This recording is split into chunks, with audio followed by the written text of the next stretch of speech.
24 years to the day after fashion icon Gianni Versace was gunned down on the front steps of his own South Beach palazzo. That mansion is back in the headlines, and tragedy is once again the story. 2 men are dead today from gunshot wounds at that same place, as horrid memories of the 1997 tragedy come flooding back. A live report straight ahead on Banfield. And protests erupting in the streets in Cuba and in Miami and, in fact, around the world. Is this the moment in time when Cuba blinks and the regime even crumbles? And what's happening right now amid the government's media blackout? I'll ask one half of the famous Cuban-American duo, Emilio and Gloria Estefan, tonight on Banfield.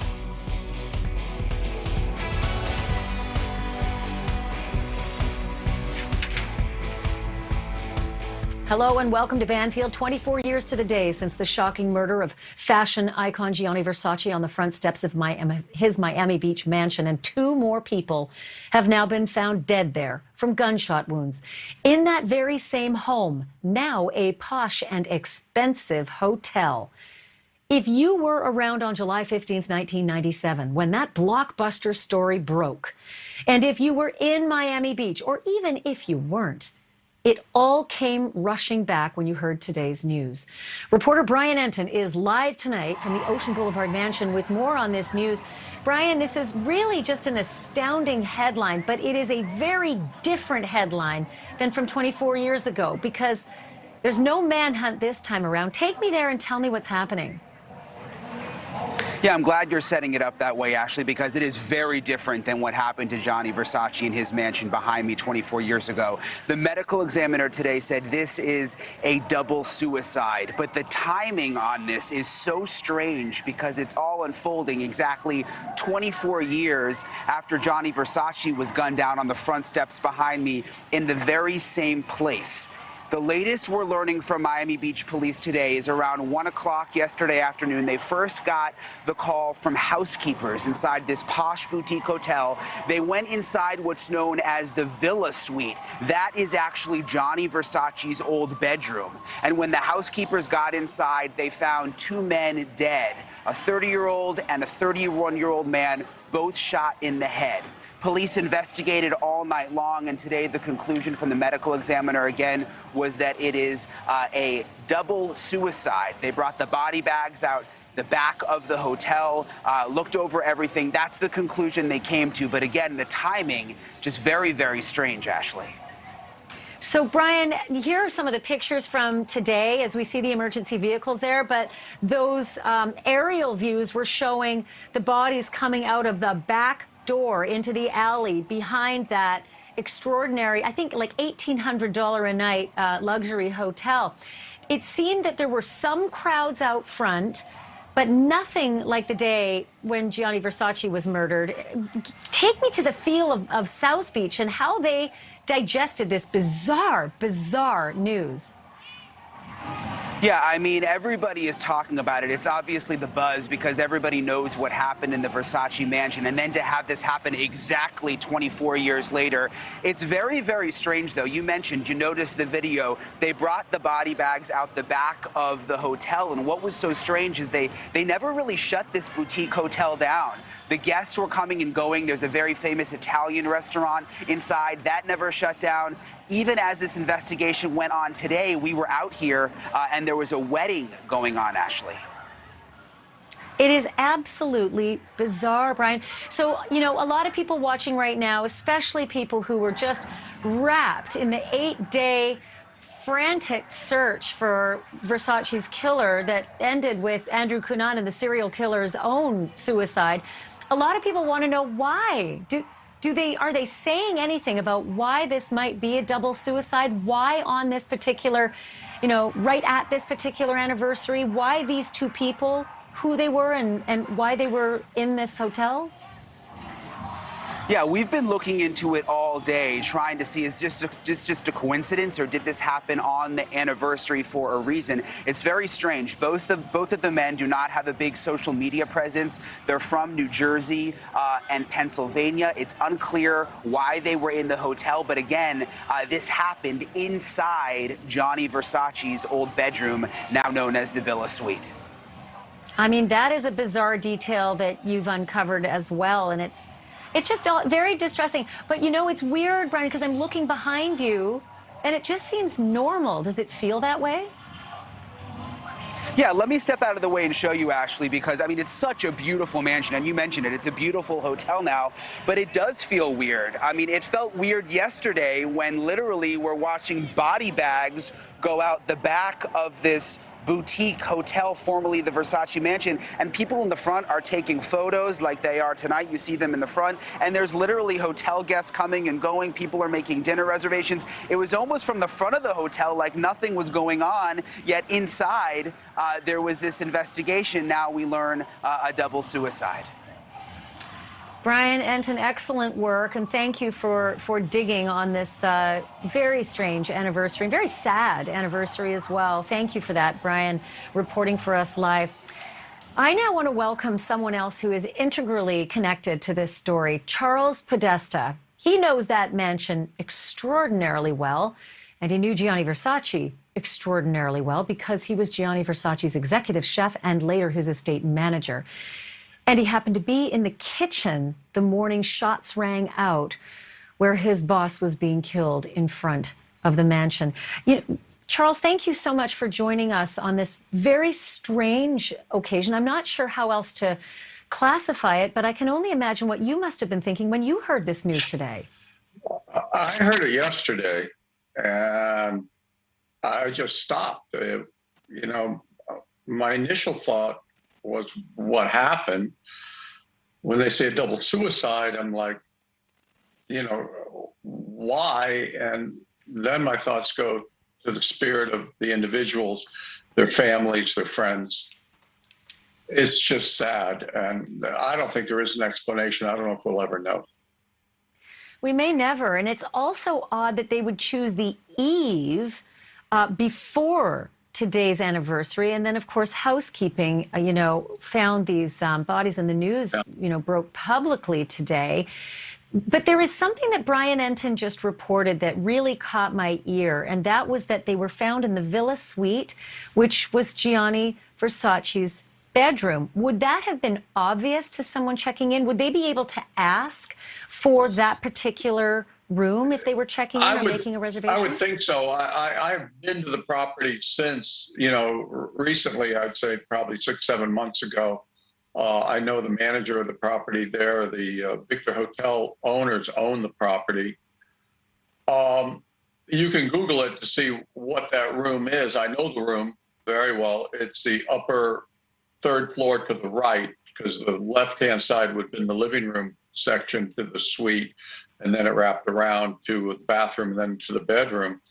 I don't know if they did it for notoriety, if they did it to make a statement or to go out in a blaze of glory like Andrew Cunanan wanted to go out, leave the earth that way.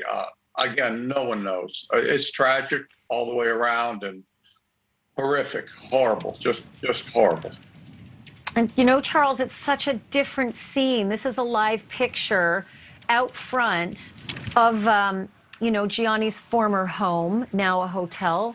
And it's business as usual. But I am old enough to remember the frantic manhunt after Gianni had gone to get his newspaper at the News Cafe, not far down the street, and then was killed on those front steps. And the next 8 days, I mean, take me back to those 8 days and just how frightened everyone was about who did it.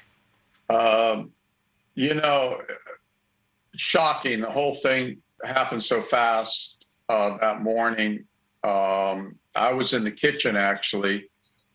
Normally, Mr. Versace never went out of the house that early. That was very unusual. He and Alberta, our housekeeper, and I were in the kitchen. He came in and he said to me in Italian, "You vado fuori, fare le spese." which means I'm going out shopping. And I looked at him. Normally he goes out with Antonio, his boyfriend, his lover. And I looked at him. He kind of just a strange look, I guess. And he says, "No, I'm just going to go buy magazines." Now, during that period of time, we had someone in the house that did that. They went down to the news cafe and bought the Italian newspapers, but that day he wanted to get magazines, and so we don't know what magazines he saw, didn't see, or wanted. So I didn't really think anything of it. He went out. We lived a very open life there. It was like a Shangri-La. It was a beautiful, beautiful time, a beautiful life, a beautiful home. And then when I was in the kitchen, I heard noise. Sounded like a backfire. And I went out to the pool area first from the kitchen doors. Didn't see anything, but I heard the dining room chairs fly back. The dining room was in the front part of the first floor to the left as you look at the house. And the door to the dining room ran open. And I followed Antonio and his guest, who had come over to play tennis with him, out to the front. And I got to the steps.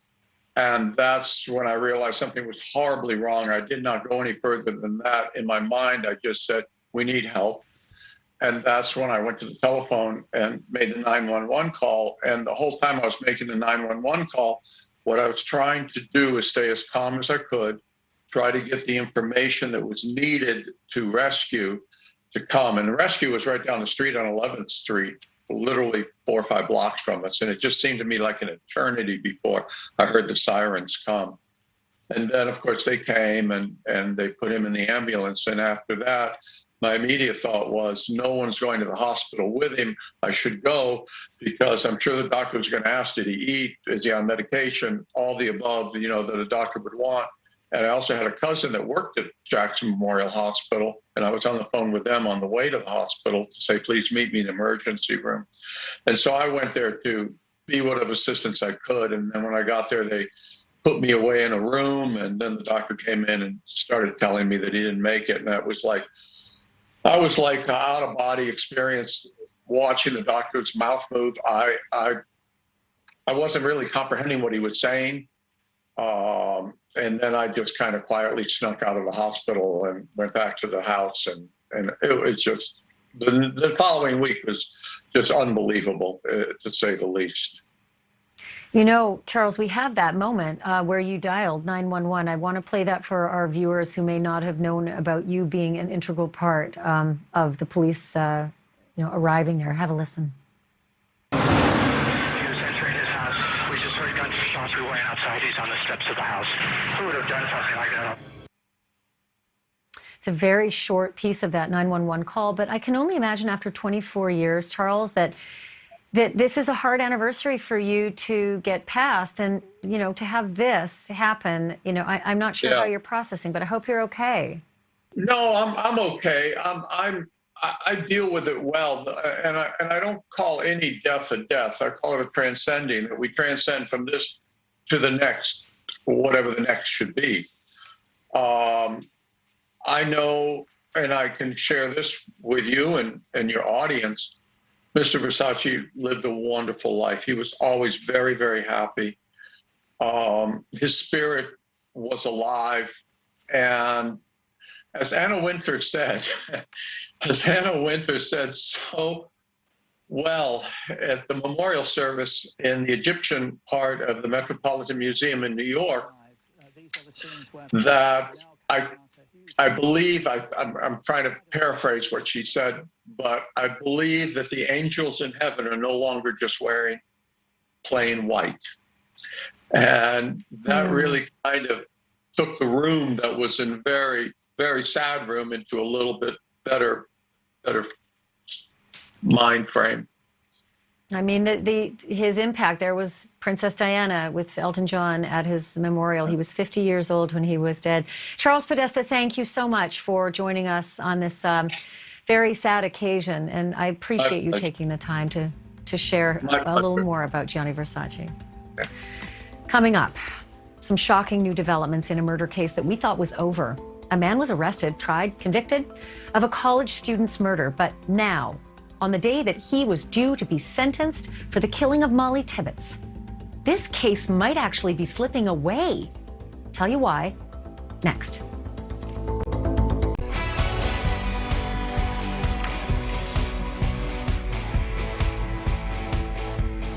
Welcome back. I have to say, when I heard this, my jaw dropped. These are pretty shocking developments in a story you probably know, the Mollie Tibbetts murder case.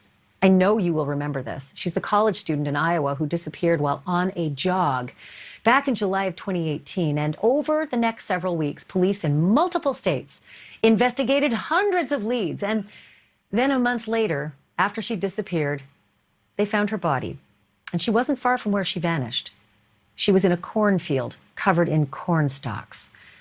Police were smart about this. They went right to it. They used surveillance video to identify a car, a black car, that was seen following Tibbetts on her jog that day. That led them to arrest a 24-year-old undocumented worker named Christian Bahena Rivera.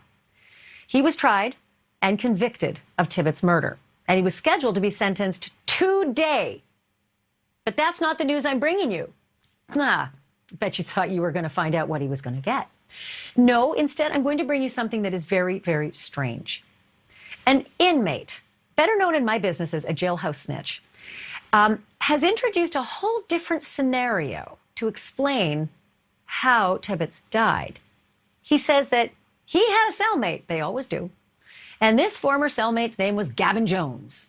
And this jailhouse snitch says that Gavin Jones made some statements that he, Gavin Jones, not Christian Rivera, killed Tibbetts along with another man. Gavin Jones allegedly said that Tibbetts had been kidnapped and may have been held in a so-called trap house. If you don't know what a trap house is, it's a building that's used to hold sex trafficking victims. And now, Christian Rivera, already convicted of Tibbetts' murder, has offered up a whole other scenario of his own that takes details from both of these stories. Hold on to your hat and maybe grab a soda. Rivera says that two men came along and ambushed him in his trailer on the day that Tibbetts disappeared. And those two men forced him to drive them around while they looked for Tibbetts. I'm confused too. Then Rivera says one of the men, armed with a knife, got out of the car and just disappeared for 10 minutes. Presumably, Rivera can see out the windows, but that's as far as he goes.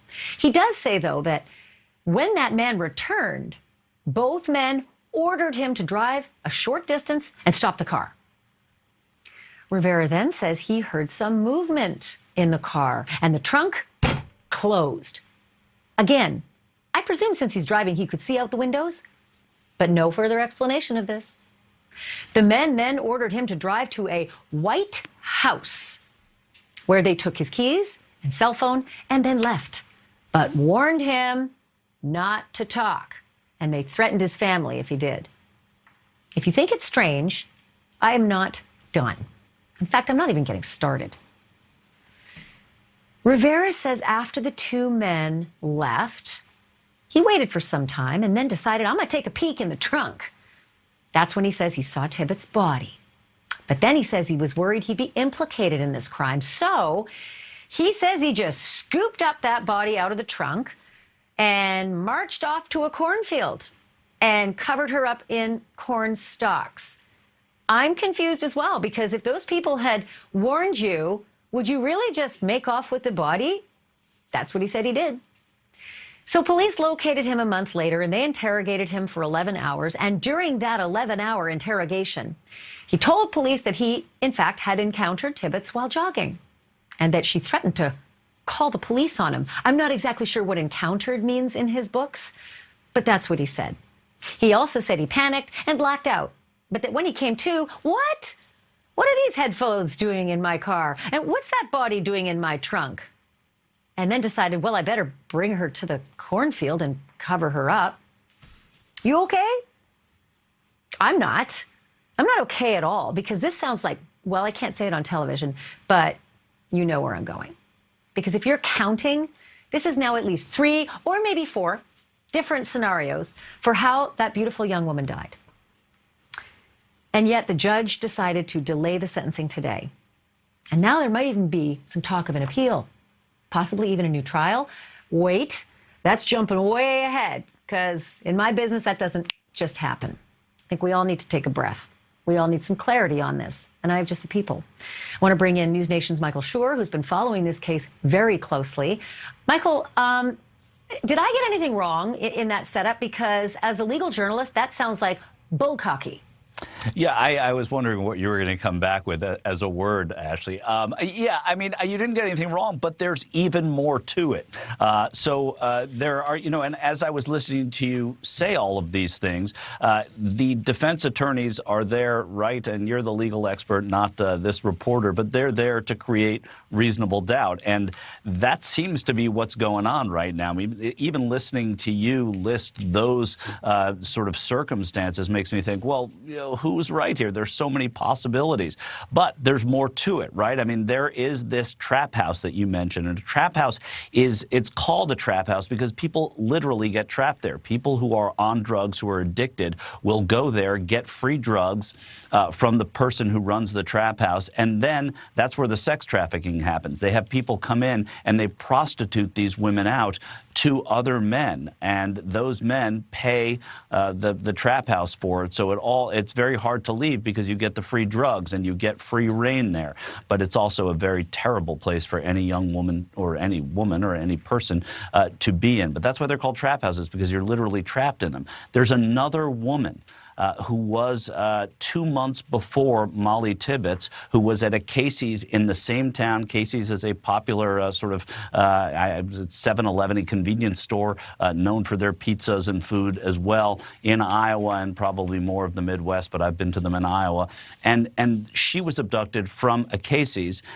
She was then found by an officer on Route 92 there, brought in for questioning. She says she was at a trap house and she overheard other people speaking. The man whose trap house that she ended up in was James Lowe. Now, James Lowe is a 50-year-old who is now in custody on another charge in Iowa.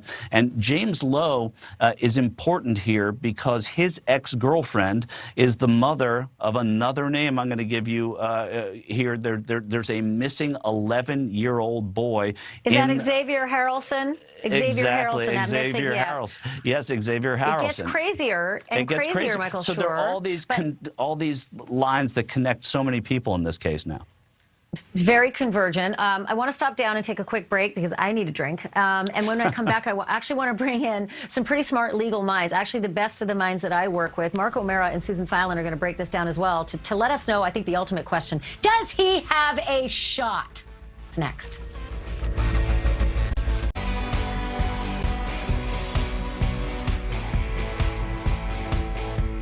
Could the man who was convicted of murdering Mollie Tibbetts actually get a whole second crack at this case?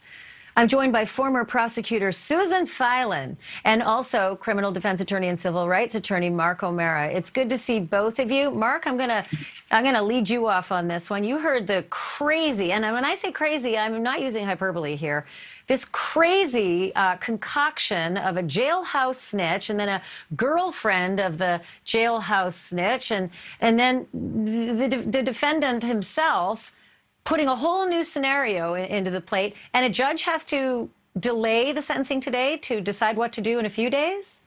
Well, I actually think that Judge Yates did the right thing. What he did was he put everything on pause and said, look, if there are these issues, as outlandish as they may turn out to be, or as substantive as they may turn out to be, let's look at them now. Let's give the defense some time to go on their expedition, whether it's a fishing expedition, a hunting expedition, or if they actually find something.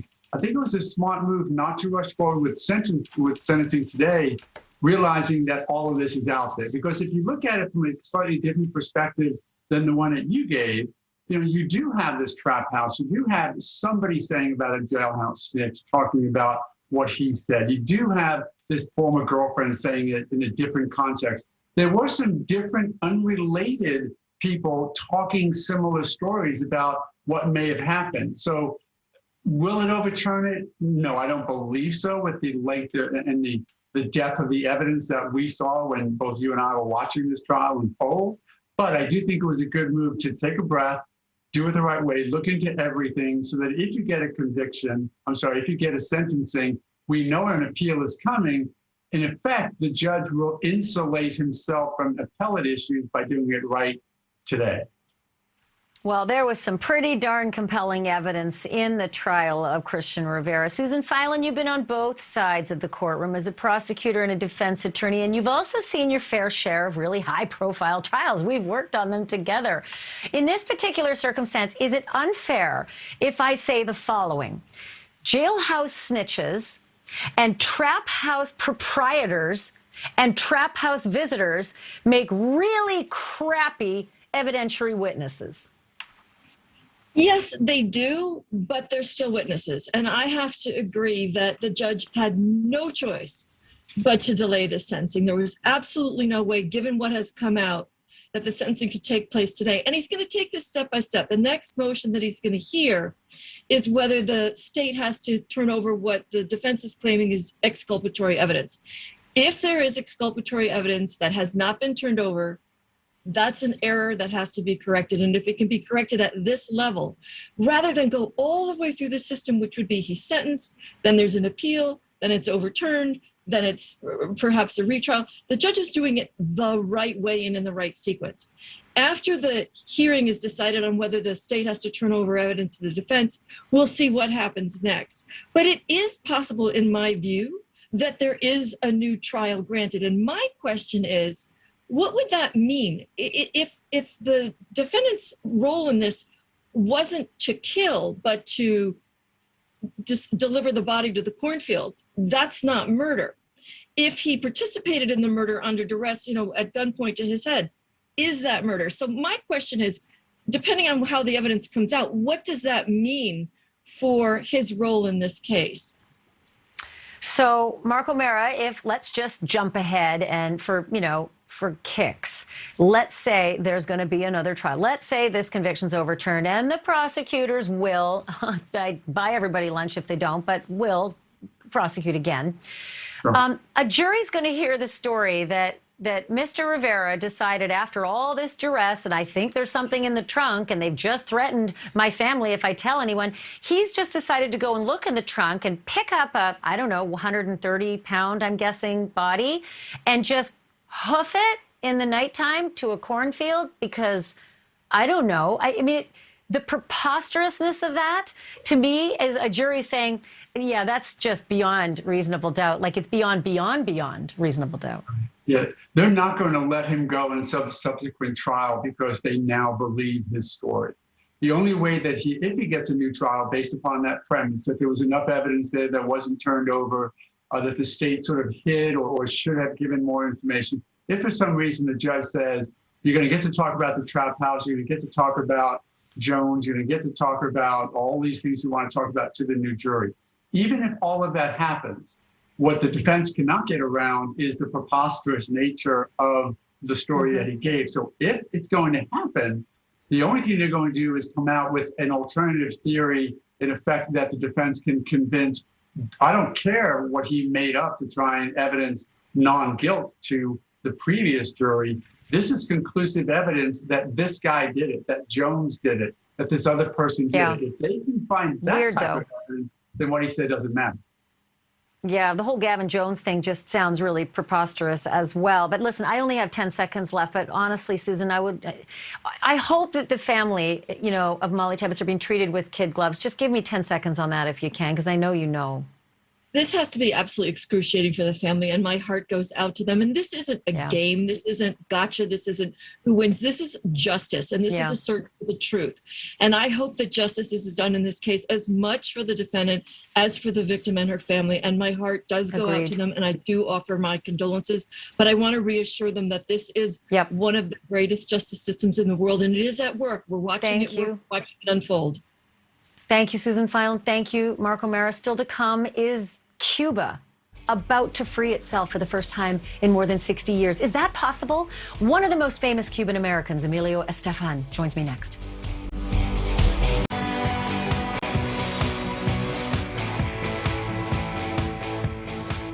Miami is a really fun place, but it has been nothing short of electrified this month, and it's all because of what is happening 90 miles south of the state of Florida, in Cuba. And if you haven't seen the photos, it is historic. The protesters have jammed the streets with this. This is not what you see in Cuba. Like never. What's really remarkable is that a highway was shut down for hours in Miami in support of these folks down south of them. Not just happening here in the U.S. either. There's protests going on all around the world. And it really does feel like a major cultural and political shift may be happening in Cuba. Or is it? I'm joined by someone whose name is synonymous with Cuban culture and the Free Cuba movement. Grammy Award-winning musician and producer Emilio Estefan. Emilio Estefan, thank you for joining me on this. You are a definitive voice because you and your wife, Gloria Estefan, have produced music over the years. You feel like the Cuban culture in Florida. Did you feel pressure because of your leading role in the Cuban community to really come out strongly and voice your leadership in what's happening in Cuba?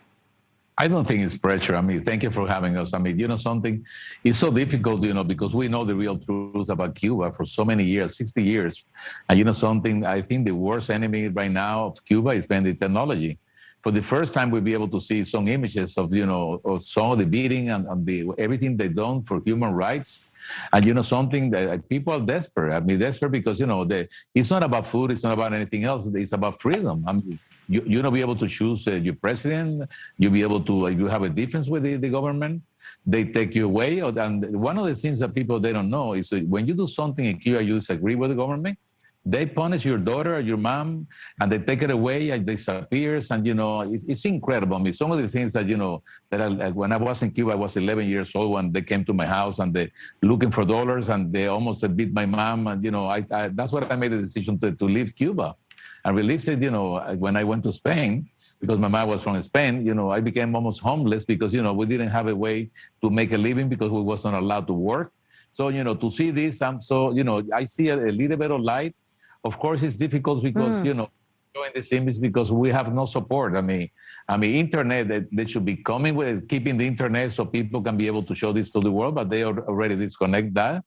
And they took a lot of electricity, and they have, you know, people have to stay home now. It's a major problem. So, Emilio, I have to be honest, I have watched the news on this all week, and I was desperate to get a voice like you to answer one question I really don't feel has been answered accurately, and that is, why all of a sudden, why did everybody feel that they could get together and get out on the street and be vocal and get on camera and shake their fists in Cuba? That has never happened, and it is terrifying. But something propelled them all at one moment to feel like there was enough unity and message among all of them to make it out into the streets. Some people have said COVID, but I just don't think COVID, you know, led to Monday. Why was it that it happened all at once? I'm going to tell you that what happens because people have phones now in Cuba. People that come from Miami bring a lot of phones, and they have internet. They communicate themselves and say, okay, people are protesting in Havana, and there's protesting over there. So, you know, people, they know what's going on now. I mean, for example, I was laughing today that the Cuban government used some of these protests, and they changed the sound, like people are marching for the government. And you say, Cuba, Cuba, but, you know, it's really against, you know, they're asking for freedom, and they changed some of the sound. People are, like I said, technology has been like so incredible for freedom because, you know, people get to see some of the reality of the abuse. Of course, what happened with the abuse, you get see people in Havana, like 200 people, and they ask for other people to enjoy it, and then becomes like, you know, I think it's been, like I said, a little bit of light, you know, for freedom. I hope that, you know, we get some support for the president. I've been talking to the White House, and I recommend them to see if we can get some of the prisoners that it's been here in Miami to explain to the president how difficult it is. I mean, what is a lie about the embargo? Cuba has no embargo. If you go to Cuba with dollar, you can go to a store and buy anything you want. Now, if you go with peso, you have to stay and buy whatever they give you. I mean, sometimes they give a little piece of rice. Everything is like a little booklet, and with the booklet, you get what the government tells you that you are allowed to eat. So realistically, I think they lie so much through the years that I think, you know, for the first time, we see reality. Emilio, I'm so curious. Obviously, you know, the Cuban government shut down internet service. They shut down a lot of phone service. It's very, very hard to know after these last few days now what's happening. It's all great that we have those pictures, that we saw that they were brave and they went out into the streets. But then came the arrests, and there's not as many pictures of that. And I don't know if you've got special communication. By the way, after the break, I'm going to ask you about that White House discussion that you had. But do you have any special communication where you're able to know, because you have this position in the Cuban community, what's happening there now? No, I mean, some people we're trying to help and saying like, you know, sort of a ways to communicate, but, you know, people are desperate. I mean, for example, one of my friends, his mom disappeared. He wanted to protest and they took her away for 4 days. And he calls, it's no answer. We don't know what happened to her. And that's why the people are going so crazy. I feel so bad for, you know, when you have a family and you know that, you know, something can happen today the way they've done to many people.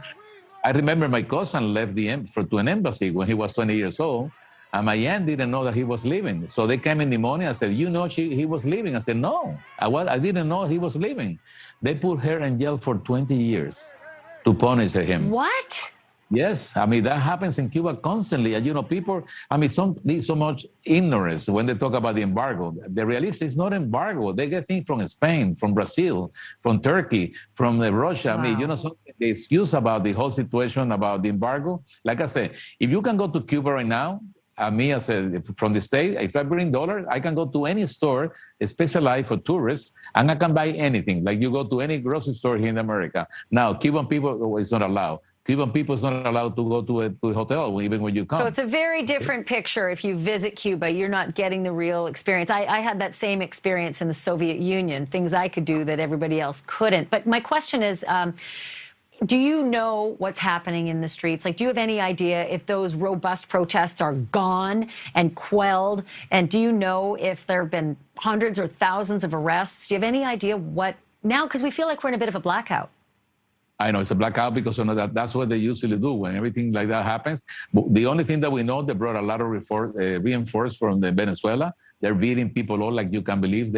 We saw somebody, capture when they killed the guy in front of his kid, and he beat him to death. I mean, it's incredible to see. I'm telling you, the abuse that you see. I mean, you're gonna get a lot more. I just saw a couple of videos that somebody sent. You know, some people kept saying, believe it or not, they do portable things with the internet and they build things. Cuban people with the necessity, they do a lot of, they are very creative. I just saw a couple of things, how they beat a woman, I mean, because she was protesting saying freedom. Just if you say the word freedom, forget it. You can be in a big problem. Okay, well, when we come back after the break, I want to drill down on that discussion you said you had with the White House. I can't wait to find out, A, what you said, and B, if it was received. So after the break, more with Emilio Estefan, one of the de facto leaders of the Cuban community here in the United States. Back after this.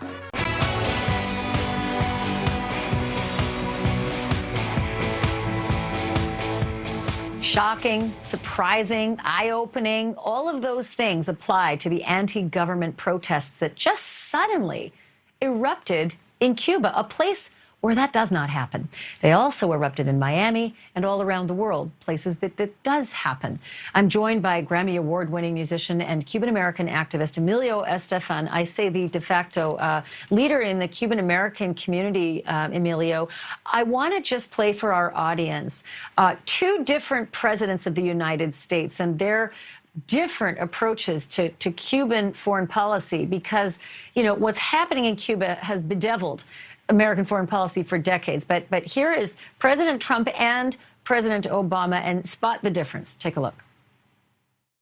Today, as part of our continuing fight against communist oppression, I am announcing that the Treasury Department will prohibit U.S. travelers from staying at properties owned by the Cuban government.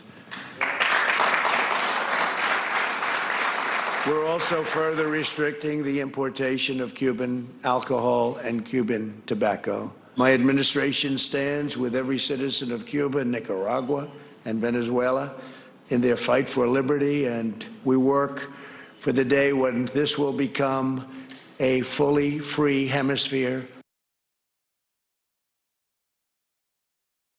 Good afternoon. Today, the United States of America is changing its relationship with the people of Cuba. In the most significant changes in our policy in more than 50 years, we will end an outdated approach that for decades has failed to advance our interests, and instead, we will begin to normalize relations between our two countries. Through these changes, we intend to create more opportunities for the American and Cuban people and begin a new chapter among the nations of the Americas. Okay, Emilio Estefan, this is a two-pronged question.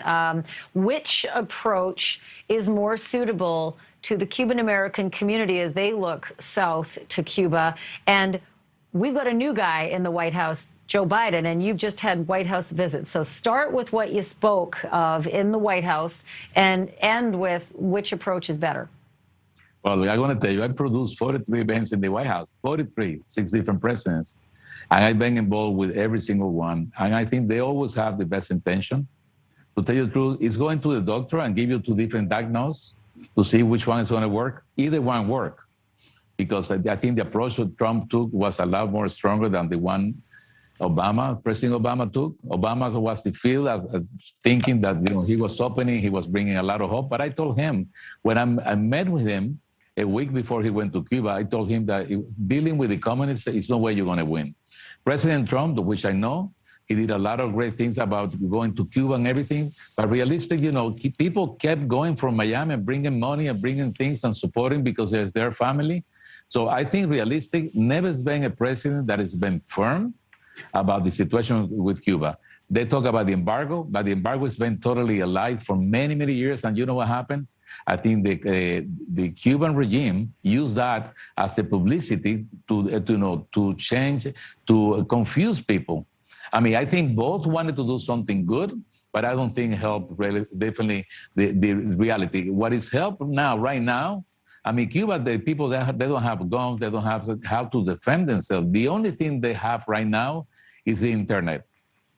I think the thing has to be... and barely, sir, I mean, honestly, barely the internet. It's been shut off. I'm just so curious about your, whether you feel hopeful after your White House meeting. Do you feel hopeful that policy will be effective under the Biden administration? Well, I didn't have a meeting, but I called the White House. I talked to Marco Rubio. We talked to everybody. We asking the president, please, to say, I mean, he did a great statement about, that he supported the freedom in Cuba, and we really appreciate that.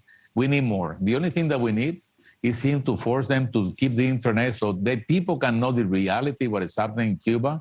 I think that will be incredible. I hope he can meet with some people that, that they killed their families. Remember, we're 90 miles away. 90 miles away for 60 years, and the abuse has been horrible.